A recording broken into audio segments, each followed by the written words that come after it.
So like I said, I could go on and on about the red cap of death and the red scarlet hair, or the Babylonian whore, the scarlet woman. Thus we have poison ivy, the goddess with the red hair. So the black moon of death is the black moon of Lilith, and it is known through history that she was the goddess with the red hair, which is why they show the evil goddess of Eve with red hair also. So like I said before, Mary is named after the red planet Mars, thus Bloody Mary. And of course, if you look through history, you'll notice that they portray her with the red hair, the Virgin Mary, the red Bloody Mary, which is why Mary had a little lamb and she has red hair. And it's interesting to note that Eve is the companion of Adam, and Adam actually means red. It comes from the Hebrew Adam, which means the red, thus the red dirt or the red earth that Adam and Eve came from. And of course, the red symbolism is also carried on in the tree of life through the red apple. And it's funny that Esau is also the Edomite, which of course the black Hebrew Israelites say is the white devil, or more specifically, the red devil. Which is actually funny because we all supposedly came from Adam, according to the Bible, which is Adam, which means the red earth, which is why the Levant in the Middle East is red. And thus, black people are actually not black, they're actually red, the Edom. They are Edomites from the red earth. And of course, when a human or an animal's blood is spilled and gets in contact with oxygen, it turns red. And by the way, did you know that red on the visible light spectrum is 666? And of course, 666 represents the beast or the devil or Satan, which of course is a bull. Thus, this is the reason they want you to drink the blood of the bull or the red bull. And of course, this is exactly why the Bible God, El, the bull god, tells you to drink the blood of the bull god's son, which is Jesus. Since red is the color of blood, it represents the color of sacrifice, which is exactly why Satanists always use the color of red. And in the book of Revelations, which of course is about the red sun, it talks about the beast and the whore of Babylon who is clothed in purple and scarlet red. And of course, the whore of Babylon is popular with the mystery Babylonian religions, Thelema, Aleister Crowley, and many others. And of course, the whore of Babylon is the very foundation of Europa, or Europe. Thus, the very colors of the purple and the scarlet red, which comes from ancient Cana Phoenicia and, of course, the ancient Phoenician whore. So this is why, no matter where you go across the world, when you go to a red light district, you'll notice that it'll always be scarlet red and purple. And in case you don't know what a red light district is, it's a place where you can find some sexy, nasty whores. And it's the same exact story when you go to a strip club or a gentleman's club. You're always going to find the colors of scarlet, red, and purple, because that's where you will find a sexy, nasty whore.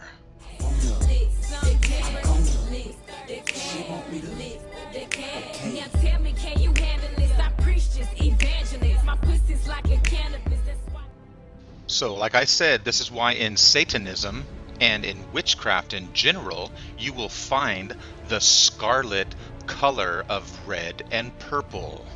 So that's why in satanic witchcraft, you will often find that the witch has the color of the scarlet, red, or purple hair. And of course, witchcraft is about the goddess, which is exactly why you'll find the satanic, witchy whore who has the red or purple hair. And this is why in the satanic Illuminati world of Hollywood, you will find the whores who have the scarlet, red, and purple hair. So like I said, just take a look around you. Take a look at the Hollywood movies, the Hollywood music industry, the music videos. Just look around, look at the cartoons, look at the animations and the Hollywood productions, and you'll always find that the star of the film or the evil one of the film will most likely always have the sacred scarlet red hair or purple hair. I always point this out to my kids when we're watching films. I'll tell them, did you notice that she has the red hair? And they're like, oh my God, you're right.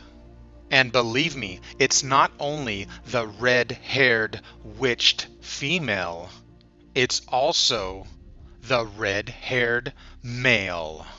So believe me, the female is not the only one that can be portrayed as the red-haired witch or the goddess female of the whore, because anybody can be whored out.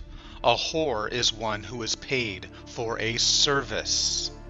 And believe me, these actors and fools are being used and led by the Illuminati like the Pied Piper. So when you see James Holmes, who is the red-capped killer, clothed in scarlet, red, and purple, you can bet your ass that it is pure Illuminati symbolism, and he's being used exactly like the Slayer Chucky, an Illuminati puppet created for mind control and chaos. Believe me, the rabbit hole goes deeper than you could ever imagine. Believe me, reality is stranger than fiction. And by the way, I can't talk about the color red, Satanism, the bloodlines, and witchcraft without talking about the world elite family known as the Rothschild family, which of course, if you've watched my videos in the past, means the red child of sacrifice. So believe me when I tell you that the Illuminati always use a patsy, a lone gunman, and a scapegoat to get you away from the truth, to make you think that some person has just gone crazy and trying to take your guns away from you, when the truth is much deeper. They are using these situations to change your perception. I mean, you really think that a man from a cave can take down the world's most powerful country in the world? So do a little research and you'll find that most often these so-called killers or lone gunmen have a connection to the military, or their family is involved in the military or some government agency. You see, all of these things are planned in advance. For example, Batman: The Dark Knight Returns in 1986. There was a gunman who goes to a movie theater and shoots and kills people. So, like I said, it was planned long ago, and that's exactly why this red-capped killer has red hair, exactly like the Slayer killer from Aurora, Colorado. So now let's get into mind control. So I'm sure most of you have already heard of the MK Ultra mind control project, which was conducted by the CIA and other intelligence agencies, where they unwittingly conducted experiments on US citizens and military personnel.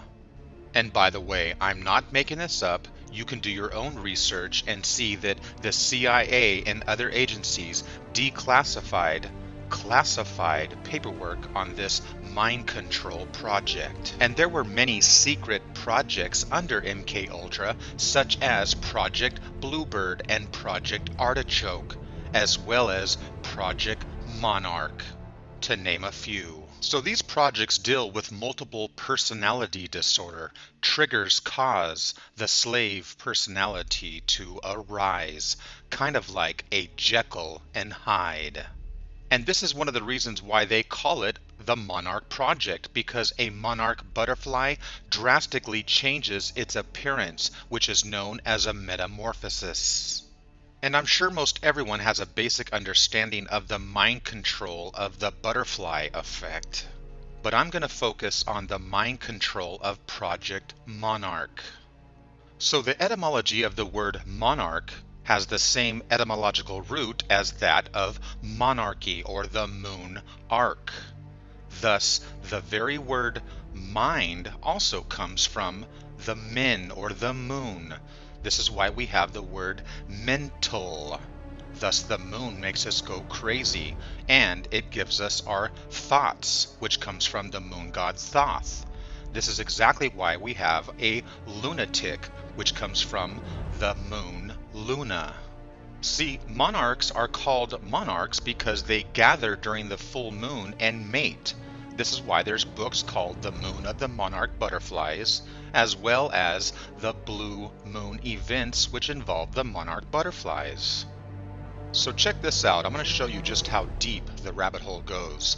I was doing some research on the monarch butterflies, which I knew a lot about, but I wanted to find out some more.